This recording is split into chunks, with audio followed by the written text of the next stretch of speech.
नमस्कार साथियों, मैं एडवोकेट रविंद्र कुमार एक बार फिर आप सभी का लेक्चर दिन में स्वागत करता हूं। और आज जैसा कि हमने इससे पिछले लेक्चर में आपको बताया था कि हम जो पढ़ रहे हैं वो पढ़ रहे हैं संघ की विधायिका। ठीक है, संघ की विधायिका अर्थात जो संघ में विधि बनाती है ऐसी संस्था जिसको हम संसद के नाम से जानते हैं। ठीक है, तो उसके हमने अभिनव देख लिए हैं, हमने लोकसभा पढ़ लिया है और राज्यसभा को पढ़ लिया है। ठीक है, तो हमने आपको जैसा कि इससे पिछले लेक्चर में बताया था कि हम जो आने वाला हमारा अगला टॉपिक रहेगा वो रहेगा राज्यसभा और लोकसभा दोनों के कार्य और शक्तियां। तो उसी पे आज हमारा पूरा फोकस रहेगा कि जो राज्यसभा की कार्य और शक्तियां क्या है और लोकसभा की कार्य और शक्तियां क्या है। ठीक है, तो दोनों को मैं इसलिए आपको एक साथ पढ़ा रहा हूं कि आपको दोनों में अंतर भी पता चल जाएगा और दोनों चीजें आपको अच्छे से याद भी हो जाएंगी। ठीक है, तो हम पहले थोड़ा सा एक बार रिकॉल कर लेते हैं कि जो हमारी संसद होती है इसके अभिन्न तीन अभिन्न मैंने आपको बताए हैं, तीन अभिन्न। ठीक है, एक राज्यसभा, ये हमारी लोकसभा और ये हमारा राष्ट्रपति। ठीक है, तो तीनों से मिलकर क्या बनती है, हमारी संसद बनती है। अगर कई बार आपसे यहां से डायरेक्टली क्वेश्चन पूछ लिया जाए कि कौन से अनुच्छेद में है, तो जो संसद का प्रावधान है ये 79 में है, आर्टिकल 79 आपको ध्यान देना है। और इसका जो प्रावधान है ये है अनुच्छेद 80। ठीक है, और राष्ट्रपति का जो प्रावधान है वो है 52, अनुच्छेद 52 में। ठीक है, और जो लोकसभा है इसका प्रावधान है अनुच्छेद 81। तो यहां से आपके चार अनुच्छेद बिल्कुल अच्छे से क्लियर हो गए। ठीक है, तो हमने थोड़ी सी जानकारी संसद के बारे में एक अलग से लेक्चर बना था, उसे आप देख लेंगे। उसके बाद मैंने राज्यसभा पूरा कवर करा दिया आपको, और जो लोकसभा है इसके गठन, इसकी योग्यताएं क्या होती हैं सदस्यों की, उसका कार्यकाल कितना है, सभी पे हमने दोनों पे अलग अलग वीडियो बना के डाल दिए। ठीक है, तो जो आज हम बात करेंगे वो करेंगे लोकसभा और राज्यसभा की शक्ति एवं कार्य। क्या क्या शक्तियां एवं कार्य प्राप्त है। ठीक है, तो जो आज का हमारा पूरा फोकस रहेगा वो दोनों ही चीजों पर रहेगा और हम दोनों को डिवाइड करके पढ़ेंगे। एक तरफ हम लोकसभा लिखेंगे, एक तरफ राज्यसभा। क्योंकि दोनों को हम अगर देखेंगे दोनों में अंतर क्या होता है तो उसके आधार पर हमारे लंबे समय तक चीजें याद रहेंगी। ठीक है, तो आपको ध्यान से पढ़ना है। और आपसे एक बार फिर मैं रिक्वेस्ट कर रहा हूं कि प्लीज आप कमेंट जरूर करें।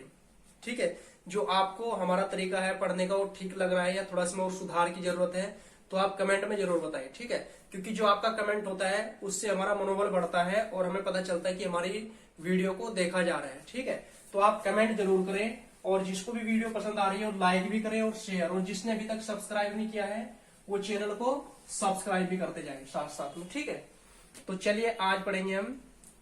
ऊपर जो हमारी हेडिंग रहेगी वो रहेगी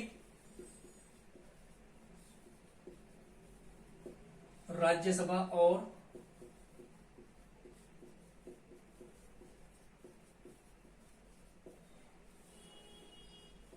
के कार्य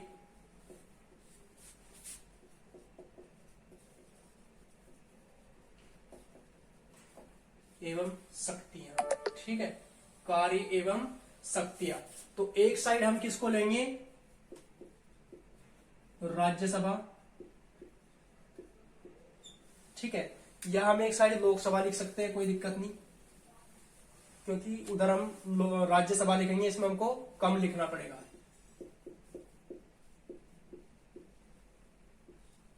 लोकसभा, साथ साथ में अनुच्छेद भी लिख देंगे, अनुच्छेद 81, आर्टिकल 81।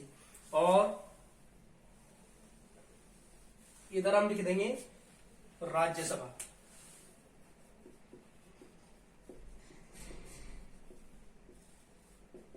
अनुच्छेद 80। ठीक है, तो यहां पर हम सबसे शुरू में अगर देखें तो दोनों में हम सबसे पहले बात करेंगे विधायी शक्ति की। विधायी शक्ति। ठीक है, और अगर इधर बात करें तो राज्यसभा की विधायी शक्ति। ठीक है, तो विधायी शक्ति से अर्थात आपको पता ही चल रहा है कि विधि की शक्ति यानी कि विधायी शक्ति। ठीक है, तो विधि की शक्ति, तो यहां पर जो विधि की शक्ति की अगर बात करें, विधायी शक्ति की बात करें तो राज्यसभा और लोकसभा दोनों को बराबर शक्ति प्राप्त है। किस पर? कानून बनाने पर। कानून बनाने पर दोनों को बराबर शक्ति है। ठीक है,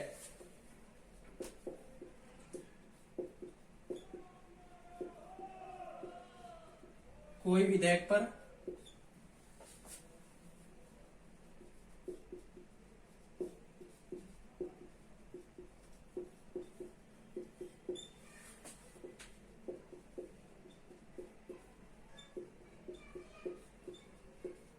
शक्ति प्राप्त है। कोई भी विधायक रहे सभी को, यानी कि सभी पे क्या विधि बनाने की शक्ति लोकसभा में भी प्राप्त है। और अगर राज्यसभा की बात करें तो यहां पर भी छोटा सा एक अंतर मिलेगा आपको, मैं उसको भी क्लियर कर देता हूं। ठीक है, कोई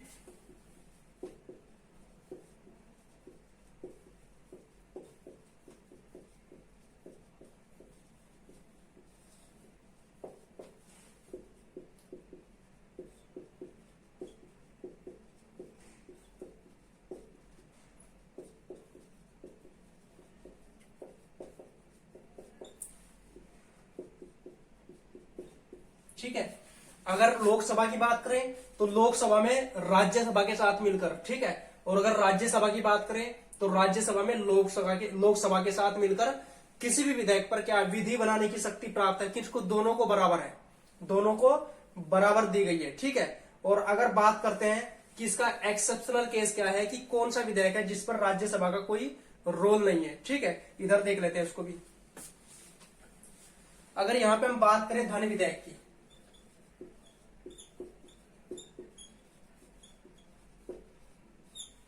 मोस्ट इंपोर्टेंट है, आपको ध्यान देना है। जो धन विधेयक होता है यह केवल और केवल लोकसभा में पेश किया जाता है, यह केवल लोकसभा में पेश किया जाता है, राज्यसभा में नहीं पेश होता है। ठीक है, तो यहां पर हम कांटा लगा देंगे और इधर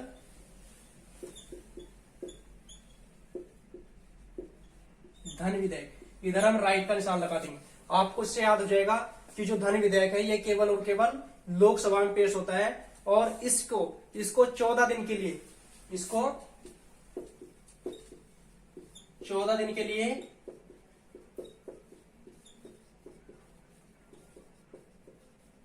राज्यसभा को भेजा जाता है। ठीक है, यहां पर खाली कितने दिन के लिए, आपसे अगर क्वेश्चन पूछा जाए कि कितने दिनों के लिए इसको राज्यसभा में भेजा जाता है, तो 14 दिन के लिए। इसको अधिक से अधिक राज्यसभा अपने पास 14 दिन रख सकती है और 14 दिन के बाद इसको लौटाना होता है किसको, लोकसभा को।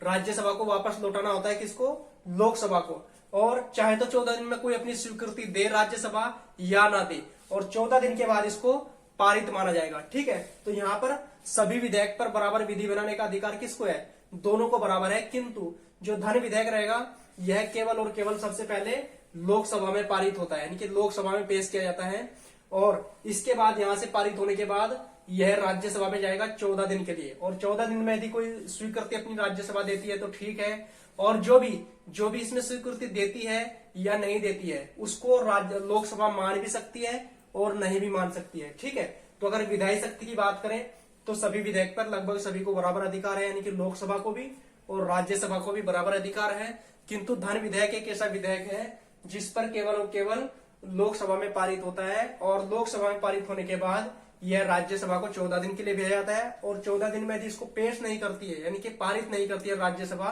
तो यहां से भी इसको पारित माना जाएगा। ठीक है, यहां तक आपको कोई डाउट नहीं होना चाहिए। दूसरा एक और अंतर यहां पर देख लेते हैं।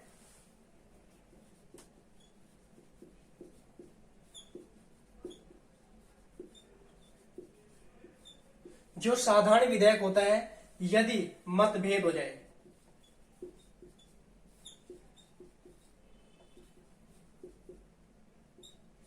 साधारण विधेयक पर यदि मतभेद हो जाए तो जो संयुक्त अधिवेशन होता है,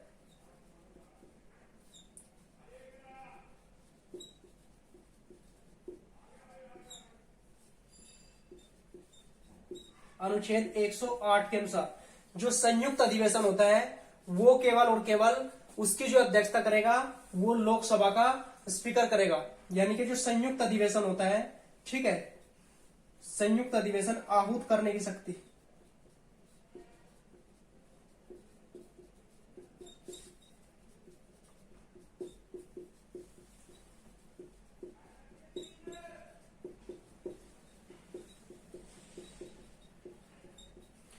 ठीक है, यहाँ पर आपको सिंपल शब्दों में समझना है कि जब भी साधारण विधेयक पर कोई बहस होती है, यानी कि लोकसभा और राज्यसभा में कोई विवाद उत्पन्न होता है लोकसभा और राज्यसभा में साधारण विधेयक को लेकर, तो यहाँ पर अनुच्छेद 108 के अनुसार राष्ट्रपति आहूत करता है संयुक्त अधिवेशन। संयुक्त अधिवेशन को आहूत करता है। आहूत करने का मतलब यहाँ पर संयुक्त बैठक बुलाता है, यानी कि दोनों की क्या संयुक्त बैठक बुलाता है। और जो इसकी अध्यक्षता करता है, यदि आपसे क्वेश्चन पूछा जाए कि इसकी अध्यक्षता कौन करेगा, तो इसकी अध्यक्षता लोकसभा स्पीकर करता है। और जो इसका अंतिम निर्णय होता है, जो इस पर अंतिम निर्णय होता है, वह बहुमत के आधार पर होता है। वह बहुमत के आधार पर होता है। ठीक है, यदि कोई विधेयक है और उस पर क्या है, साधारण विधेयक की बात हो रही है, जो संयुक्त अधिवेशन बुलाया जाता है वो केवल और केवल साधारण विधेयक पर बुलाया जाता है। ठीक है, इतनी बात आपको ध्यान देनी है। और साधारण विधेयक पर यदि कोई अधिवेशन बुलाया गया है तो उसको जो पारित करने का अधिकार है वो बहुमत के आधार पर होता है। और चूंकि लोकसभा के सदस्यों की संख्या ज्यादा होती है, यहाँ पर बहुमत ज्यादा होता है, तो इसी के पक्ष को क्या रखा जाता है, पहले रखा जाता है। ठीक है, इसी के पक्ष को पहले रखा जाता है। तो अगर इसके परिप्रेक्ष्य में देखें तो इसका रोल यहाँ पर क्या है, नील है, एकदम क्या है, नील है। ठीक है, तो जो संयुक्त अधिवेशन अगर अध्यक्षता की बात करें तो इसी का अध्यक्ष इसकी अध्यक्षता भी करता है और ये बहुमत के आधार पर पारित होता है। चूंकि इसके सदस्यों की संख्या ज्यादा होती है तो इसी आधार पर लोकसभा का पक्ष क्या माना जाता है, भारी माना जाता है और यहां से इसको पारित करा लिया जाता है। ठीक है, यहां तक आपको कोई डाउट नहीं होना चाहिए। आगे बढ़ते हैं और जो नेक्स्ट शक्ति है हमारी वो है विधायी शक्ति।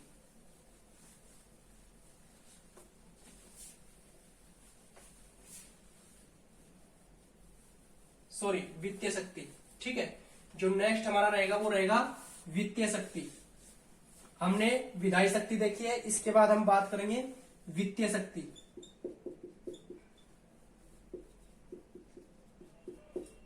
वित्तीय शक्ति, इधर भी वित्तीय शक्ति। ठीक है, तो हम बात यहां पर करेंगे सबसे पहले अनुच्छेद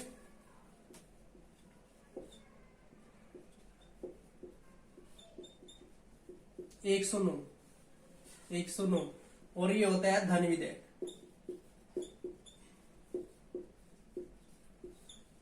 ठीक है, धन विधेयक 109 के अनुसार केवल और केवल लोकसभा में पारित किया जाएगा राष्ट्रपति की पूर्वानुमति से। इतना ध्यान आपको देना है, राष्ट्रपति की पूर्वानुमति से लोकसभा में लोकसभा में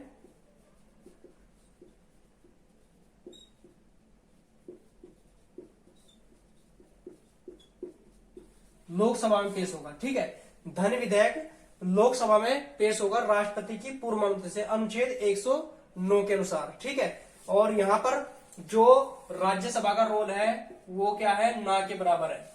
यहां पर न के बराबर है। ठीक है, क्योंकि हमने इससे पहले भी आपको बताया कि जो धन विधेयक होता है वो केवल और केवल राज्यसभा लोकसभा में पेश किया जाता है और जो राज्यसभा होती है यहां पर इसको 14 दिन के लिए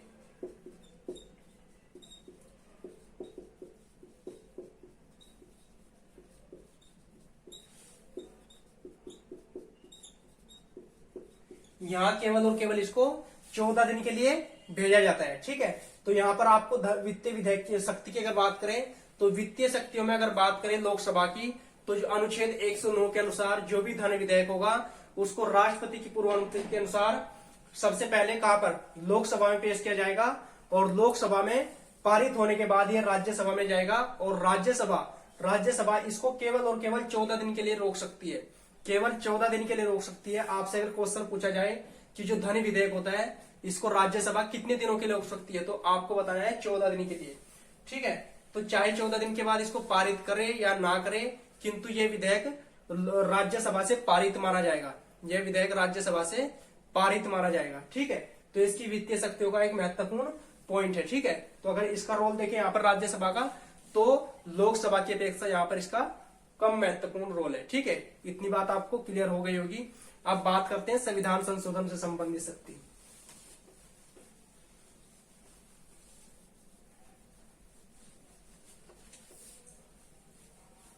नेक्स्ट पॉइंट हमारा रहेगा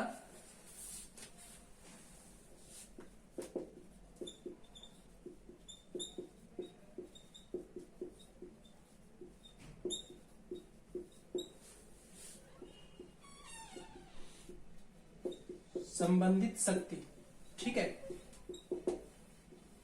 और इधर भी यही रहेगा पॉइंट, संविधान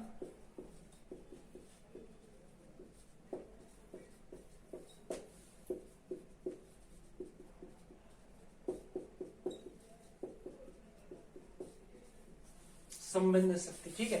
तो यहां पे भी किससे, संविधान संशोधन, यानी कि संविधान में संशोधन की बात हो रही है। और जब संविधान में संशोधन की बात होती है तो आपको अनुच्छेद दोनों को बराबर क्या करना है, अनुच्छेद 368 की बात हो रही है और इधर भी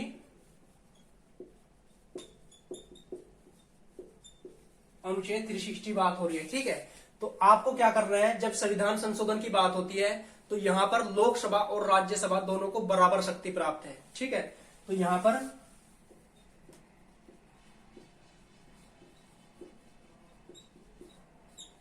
और यहां पर भी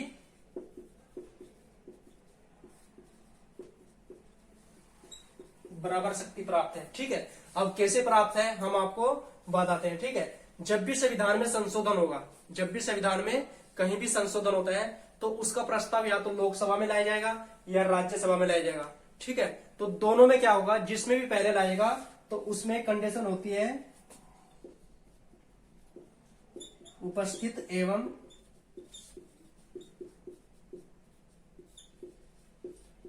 मतदान करने वालों के 2/3 सदस्य पारित करें,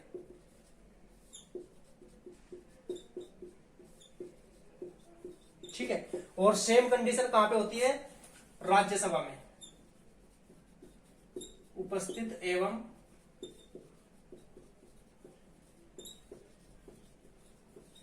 मतदान करने वालों के 2/3 सदस्य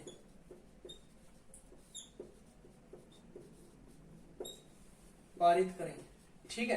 कोई भी संविधान संशोधन का जो भी विधेयक रहेगा उसको लोकसभा में और राज्यसभा में बराबर शक्ति प्राप्त है, यानी कि उपस्थित और मतदान करने वालों के 2/3 बहुमत से उसको पारित होना चाहिए और राज्यसभा में उपस्थित और मतदान करने वालों के 2/3 बहुमत से, ठीक है। दोनों में 2/3 बहुमत है, ध्यान देना है आपको, ठीक है। 2/3 बहुमत से दोनों हाउस में इसको क्या होना चाहिए, पारित होना चाहिए। यहाँ के बाद ये जाता है राष्ट्रपति के पास और राष्ट्रपति इस पर अपने हस्ताक्षर करता है तो संविधान में क्या हो जाता है, संशोधन हो जाता है। किंतु एक बात आपको ध्यान रखनी है कि जो भी संविधान संशोधन का विधेयक रहेगा इस पर राष्ट्रपति को आहूत करने की शक्ति नहीं है, ठीक है। इस पे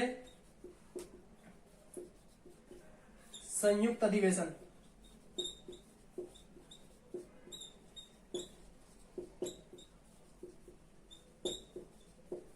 अधिकार नहीं है, ठीक है। ये बात आपको ध्यान देनी है कि अधिकार नहीं है और इधर भी अधिकार नहीं है, संयुक्त अधिवेशन का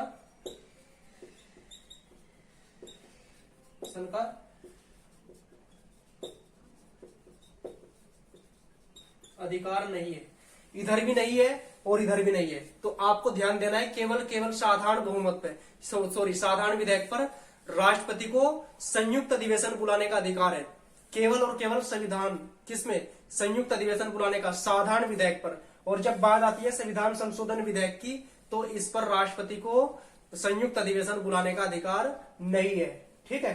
तो यहां तक आपको कोई दिक्कत नहीं होगी। इसके बाद बात कर लेते हैं निर्वाचन संबंधी शक्ति।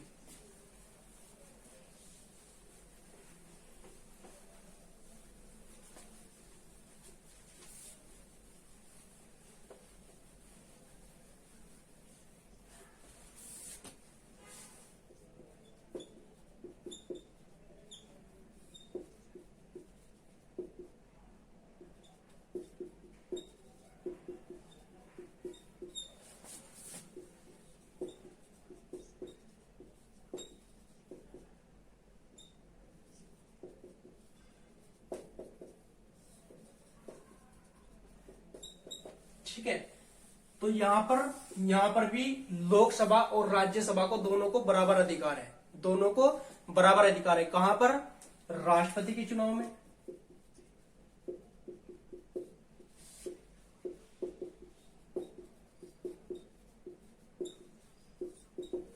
राष्ट्रपति के निर्वाचन में, और इधर भी राष्ट्रपति के निर्वाचन में।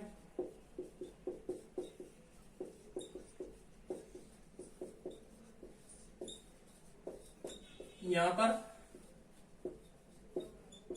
अनुच्छेद 54 और यहां पर अनुच्छेद 54।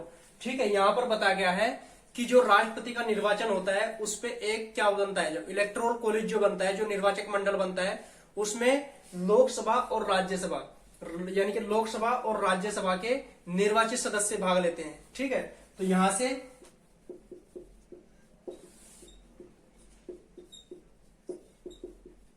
लोकसभा के निर्वाचित सदस्य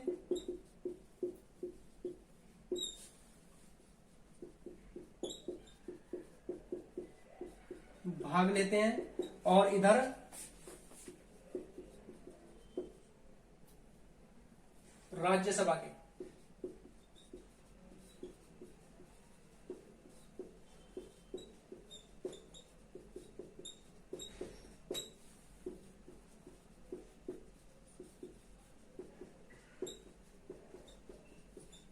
ठीक है, यहां तक आपको कोई डाउट नहीं होना चाहिए। और केवल निर्वाचित शब्द आ रहा है, निर्वाचित, और इधर भी निर्वाचित।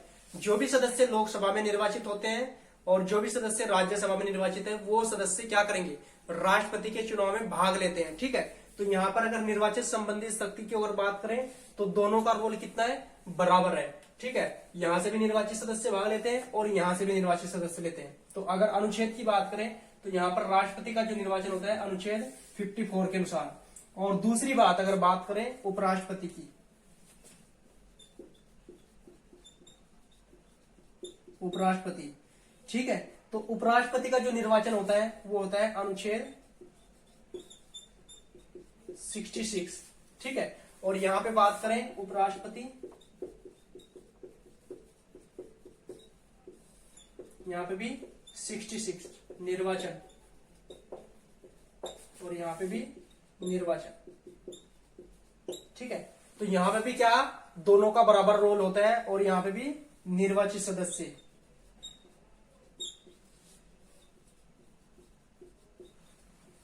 सदस्य भाग लेते हैं,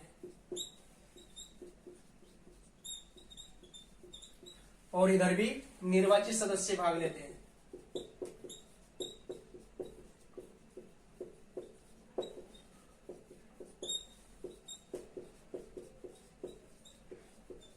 ठीक है, तो आपको कोई कंफ्यूजन नहीं होना चाहिए। यानी कि निर्वाचन संबंधी जो शक्ति है वह लोकसभा और राज्यसभा दोनों की बराबर है, क्योंकि यहाँ पर उपराष्ट्रपति और जो राष्ट्रपति का चुनाव होता है इसके निर्वाचन में दोनों सदन का जो निर्वाचित सदस्य होते हैं सभी भाग लेते हैं।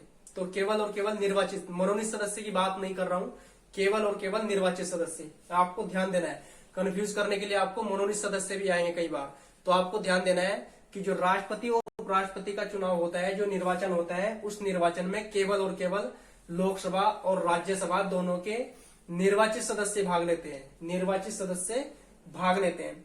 तो ये थी इनकी कुछ शक्तियां। और अगर दोनों की अन्य शक्ति की बात करें,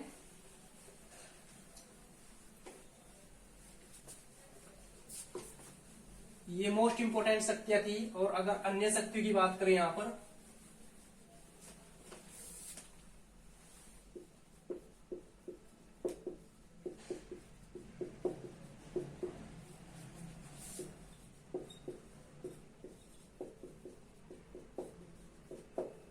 ठीक है, तो अन्य शक्तियों में क्या करेंगे हम, राष्ट्रपति पर,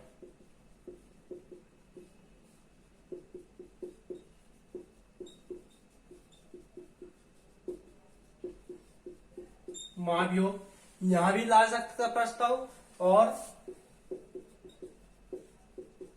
राष्ट्रपति पर महाभियोग।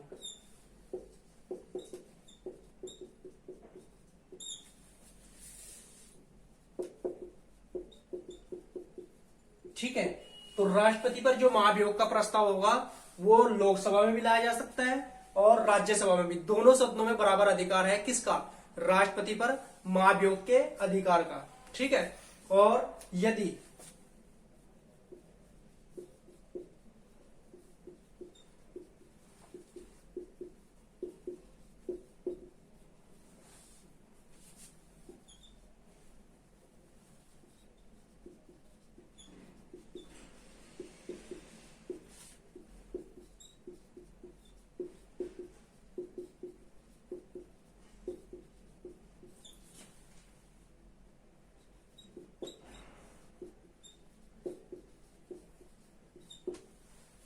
सर्वोच्च न्यायालय के न्यायाधीश को हटाने की प्रक्रिया का अधिकार लोकसभा को भी है, और इधर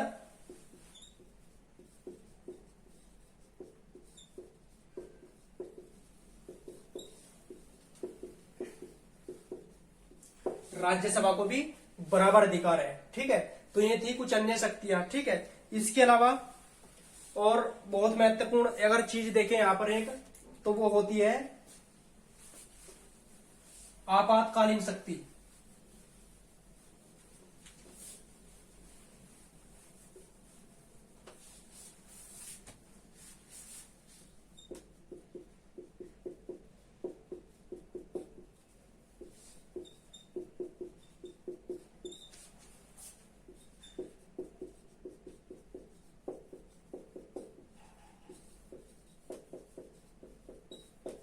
ठीक है, आपातकालीन शक्ति की बात करें तो यहां पर भी दोनों का क्या होता है, बराबर रोल होता है, किंतु राज्यसभा को ज्यादा महत्व दिया जाता है। ठीक है, ज्यादा महत्व दिया जाता है, क्योंकि अगर कई बार लोकसभा सदन में नहीं है या लोकसभा विघटित चल रही है, तो जो आपातकाल की घोषणा का जो अधिकार होता है उसके प्रस्ताव को राज्यसभा से पारित भी करवाया जा सकता है, और यदि आपातकाल को घोषणा को वापस लेना है तो राज्यसभा का सहारा लिया जा सकता है। ठीक है, तो अगर आपातकालीन की शक्ति की बात करें तो यहां पर क्या होता है,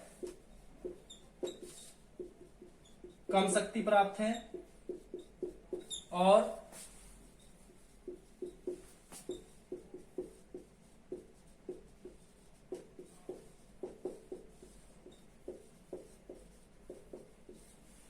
लोकसभा की अपेक्षा अधिक।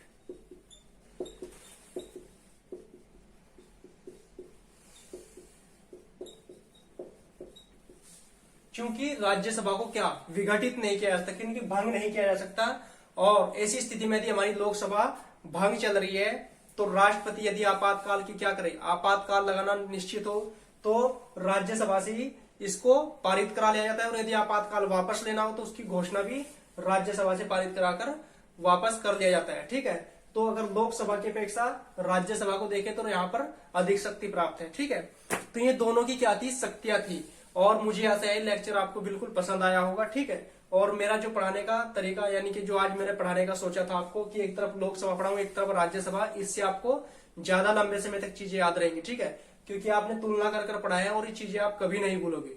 ठीक है, तो आपको क्या करना है, वीडियो को जाए शेयर करना है और चैनल को लाइक भी करना है। ठीक है, और कमेंट जरूर करके बताना है कि आपको जो तरीका है हमारा वो थोड़ा सही जा रहा है या इसमें और सुधार की जरूरत है। आगे जो हम बात करेंगे अलग से, तो हमारी संसद का बिल्कुल निर्माण हो चुका है, तो आगे जो बात करेंगे हम संसद की शक्तियों की बात करेंगे।